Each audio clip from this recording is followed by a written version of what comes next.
Gusto ko lang makasiguro na hindi ka sinasaktan ni Edward. Siguro naman sisigawan ka na naman. Nahihirapan lang siya sa kondisyon niya. Wag ka nang tatawag ulit. Ayokong bigyan si Edward ng rason para magalit. Ayoko na niyan. May ibang paraan para makatulog o makalimot. Pero iwanan ko to dito. Now, if that doesn't work, take 2 or 3 of these. It'll help you sleep. Anong gamot ba yan? Nireseta ni Doc Mirasol. Yung bago mong painkillers? Bakit parang tinatago mo sa akin? Kuya William, mas open siya sa'yo. Nagbabaka sakali lang ako. Baka meron siyang sinabi sa'yo na hindi niya masabi sa akin. Wala! Bakit ba sa tuwing may nangyayari diyang masama sa boyfriend mo, si William kagad yung sinisisi mo? Para kasing may mali sa pag-iisip ni Edward. Natural lang na isipin ko na baka may alam si Kuya William doon. Ayoko lang kasi na nandedehado yung boyfriend ko. Okay, Cherry, stop it. Cherry, you're putting our plans at risk dahil walang preno yung bibig mo. Because I made it sound like na si Ate Grace lang yung iisip na may kakaiba sa behavior ni Edward. Because of me, siya yung sisisihin at hindi ikaw. Kakaiba ang nararamdaman ko ngayon, Diana. Masama ang kutob ko sa mga ikinikilos ni Kuya William. Edward is slowly getting hooked on the drug. Titindi at titindi lang yung epekto nun sa katawan niya.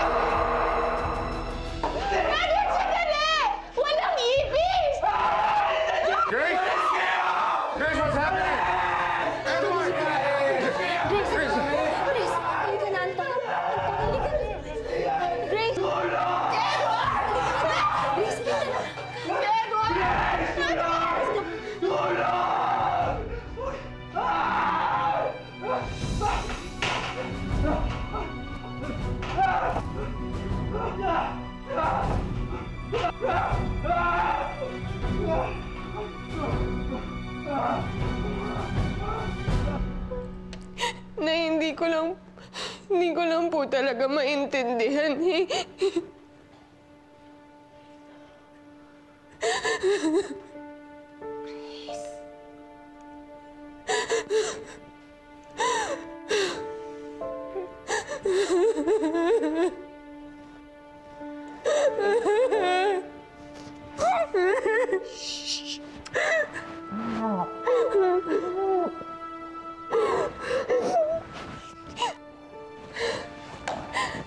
Si Edward, Nay, ko po yung sakit niya.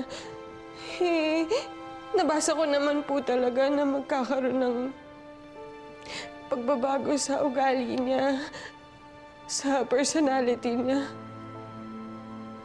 Pero hindi ko naman po kasi inakala na ganito kalala. Parang ibang tao na kasi siya na eh.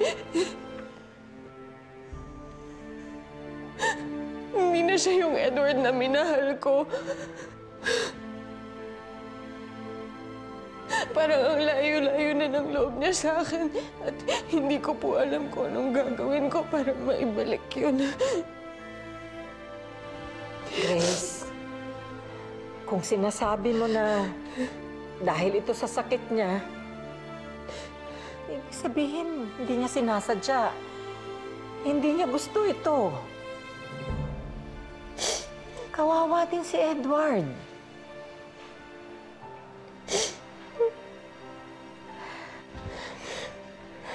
Anak, konting pasensya pa, ha? Konting pangunawa pa. Ang kailangan ni Edward ngayon, yung karamay niya sa pinagdadaanan niya. Ikaw yun, anak.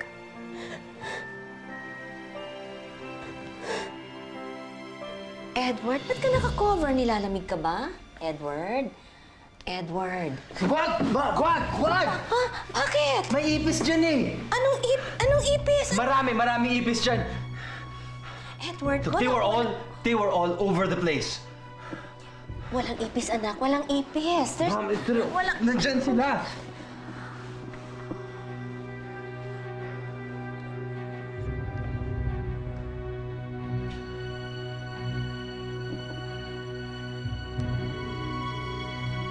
William, I need your help.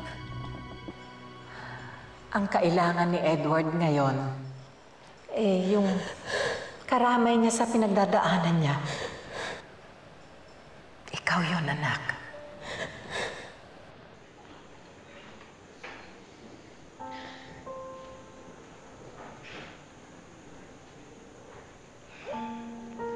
Ate? Okay ka lang ba? Iniisip ko lang si Edward.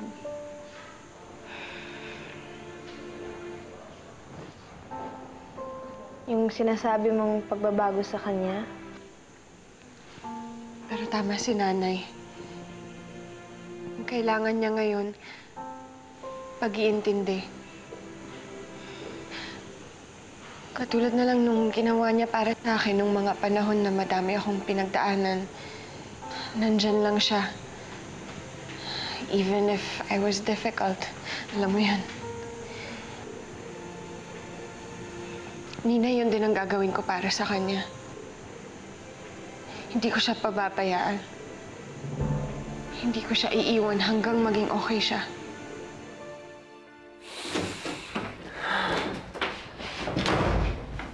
Edward?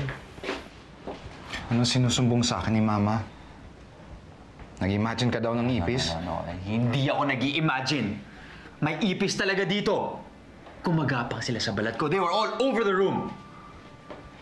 Edward, alam mo kung gaano kalinis yung mga maids natin. Walang ipis, the crawling effect. That's the oxy talking. Nag-addict ka ba? Ha? Hindi. Hindi.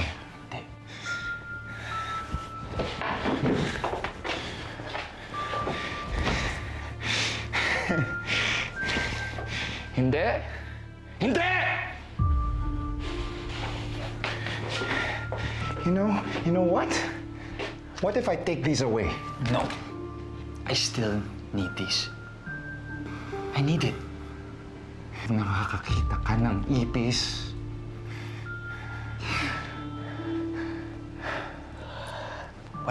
Wala na ako nakita ang ipis. Look, I'm clear.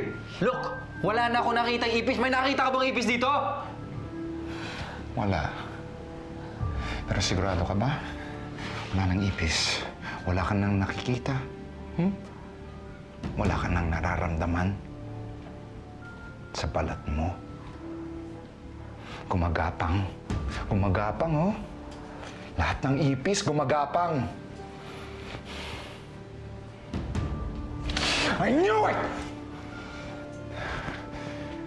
Edward, alam mo, tutulungan na lang kita. Okay? Ipis, oh. May ipis pa ba? May ipis pa ba? Oh, wala na. May ipis ka sa tiyan, oh. Ayan. Pawala na sila, oh. Shoo! Ay, may isa pa! Shoo away! Shoo away!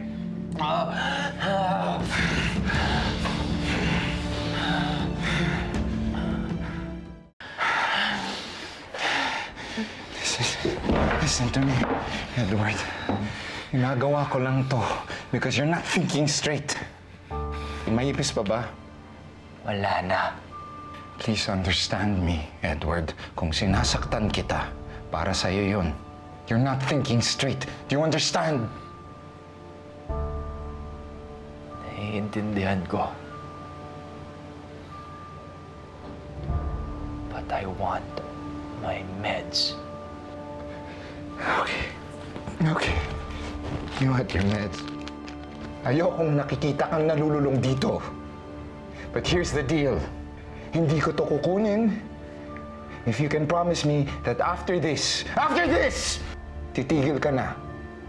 Do you understand me? Promise.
Sinubukan ko magkaayos kami.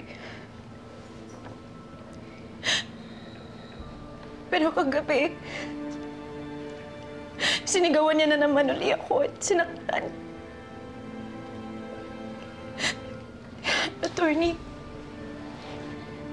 itutuloy ko na po talaga yung protection order laban kay Oliver. Okay.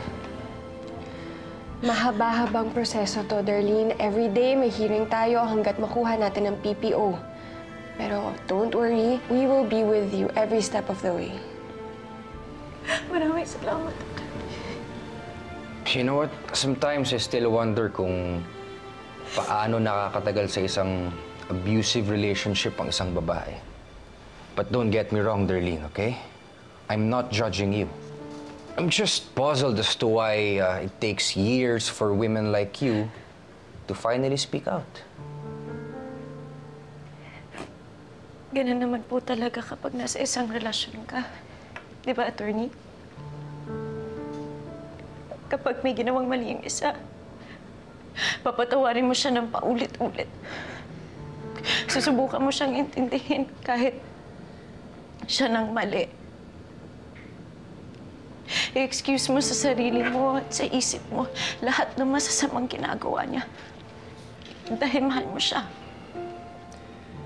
And you fall into the battered woman syndrome without even knowing it.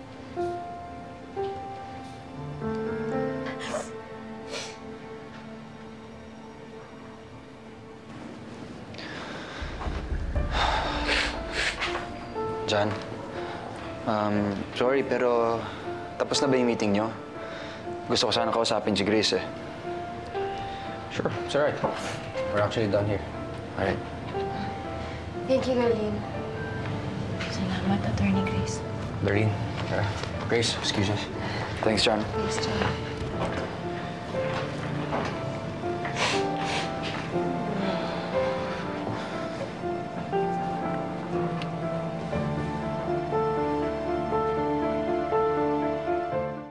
Grace, I've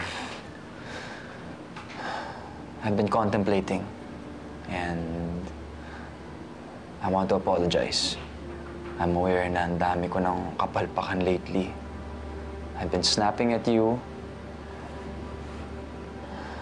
And I think the worst part of it all is nagiging physical ako sa'yo. Hey, I'm really, really sorry. I don't know what's gotten into me. I don't even know why I did it. But I'm really sorry. Inaamin ko, naninibago ako sa inaasal mo, Edward. Pero sabi nga naman ng doktor na magbabago yung ugali mo, diba? Na parata lang to ng TBI mo. Yes, nasabi naman yun. Yung mga nakikita mong ipis na wala naman doon. Walang ipis na crawling effect. That's the oxy talking. Nag-addict ka ba? I guess kasama na yun sa sakit ko.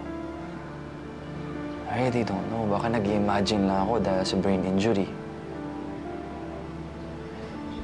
Pasensya ka na talaga. I'm trying my best to understand you, Edward.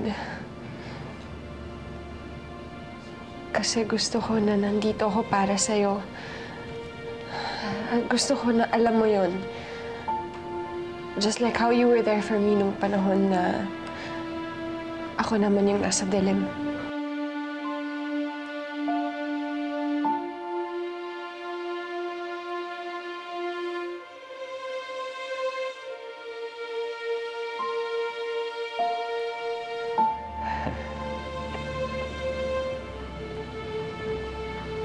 Grace, thank you. Really, thank you so much for understanding. Kapag may ginawang mali yung isa, papatawarin mo siya ng paulit-ulit. Susubukan mo siyang intindihin kahit siya nang mali. I-excuse mo sa sarili mo at sa isip mo lahat ng masasamang ginagawa niya. Dahil mahal mo siya. And you fall into the battered woman syndrome without even knowing it. Pero Edward, hindi pwedeng palaging ganito. Hindi mo ako pwedeng sikawan or saktan. I can only take so much. I know. Mali talaga ako doon. I've been reflecting and pinagsisisihan ko talaga yon. Sana maniwala ka sa akin, Grace. I'm sorry. Look. I'm sorry. You're here, I'm here. Maybe now is a good time to just think about something else. Planning our wedding. Kung okay lang sa'yo. It's only if it's okay with you. Please. Please. Is that a yes?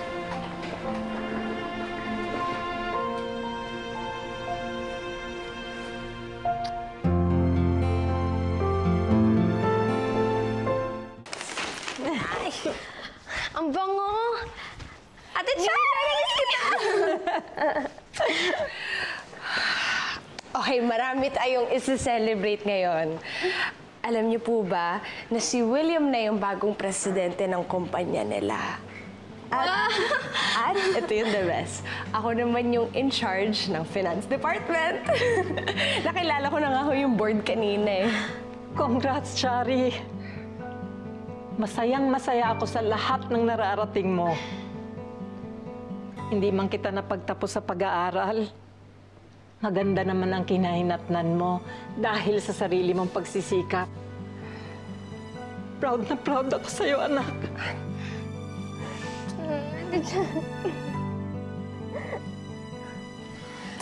Magkwentuhan muna tayo dito.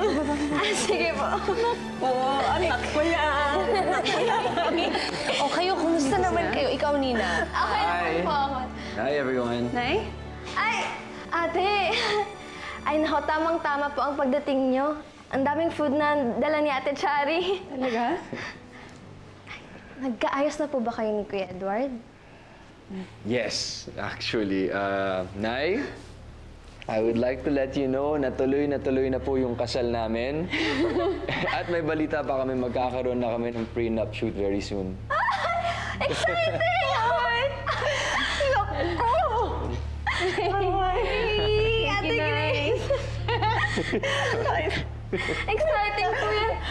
Ay, Nay, dapat i-celebrate din po natin yan. Sabay, ano? Opo. Nina, alam mo, ang bastos mo rin, ano? Dinala ko tong pagkain na to para mag-celebrate para sa amin ni William. How insensitive of you. Ate, sorry, hindi ko po alam na... Shari, may problema? Oo.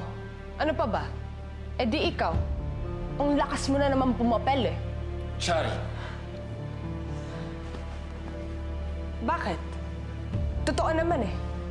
Pumunta kami dito para i-celebrate yung bago naming posisyon ni William. Tapos dumating ka na naman para pag-usapan yung never-ending na kasal ninyo. Sige. Gusto niyo mag-celebrate? Ayan, Shari! Celebrate kayo.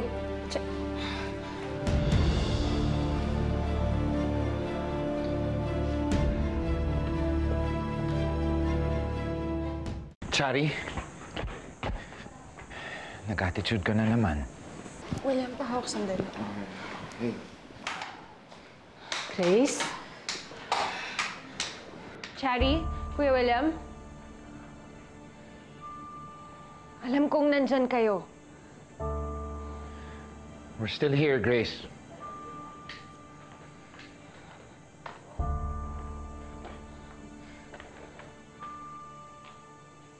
Ano ka ba naman, Shari? Hindi ko naman alam na may plano kayong mag-celebrate. At kung merong magandang nangyari sa buhay mo, magiging masaya pa ako para sa'yo. Hindi mo naman ako kailangan pag-isipan na aagawin ang atensyon mo. Come on, Ate Grace. Mga bata pa lang tayo, ganyan ka na eh. Gusto mo palagi na ikaw yung bida. Gusto mo ikaw palagi yung pinupuri. And you're always accusing me of being insecure of you. Pero sa totoo lang, sino ba talaga dapat sa atin ang maging insecure? Hindi ba ikaw? I mean, just look at yourself. Oh, wait. You can't even do that anymore dahil forever ka ng bulag. Eh, ikaw? Yang kababawan mo, yang pagiging inggitera mo, forever mo na din dadalin yan. Oh my God. Oh, no. Edward, you feeling unwell? Do you need your vitamins? I just want... Ang ginagawa mo sa damit ni Grace! Gusto kong masira tong araw mo! Dahil ikaw na naman yung masaya! Ikaw na naman yung bida! Tapos ako, pinapamukha mo na naman sa akin na mas lamang ka na naman! Huwag ka mo ang guluhin mo. Si Kuya William ang kausapin mo. O baka naman, ayaw ka talaga niyang pakasalan dahil dyan sa masama mong ugali. She's always stealing my spotlight. And don't you even dare try to defend her. She actually thinks na meron kang kinalaman sa rape niya. Kailangan ko din kausapin si Edward. May itatanong lang ako tungkol sa gamot na iniinom niya. Look, not tonight. Kailangan ko ayusin to. Please, just go. Edward, okay ka lang? Yeah, I'm okay. Sige lang. Tuloy lang. Okay ka lang? Wait, teka lang. Give me space. Ah! Pwede mo yung sarap ko? Ano ginawa mo kay Grace? Demonyo ka, ano ginawa mo kay Grace? Lumayo ka sa akin! Mukha-hawakan! Oxycodone is used to treat severe to moderate pain. Oxycodone? Hindi yan ang nireseta sa kanya ni Doc Merazon. Tramadol yun, naaalala ko. Saan niya nakuha to? Please! Ano ba? Edward Villarreal, may na-receive kaming tip tungkol sa inyo. Edward!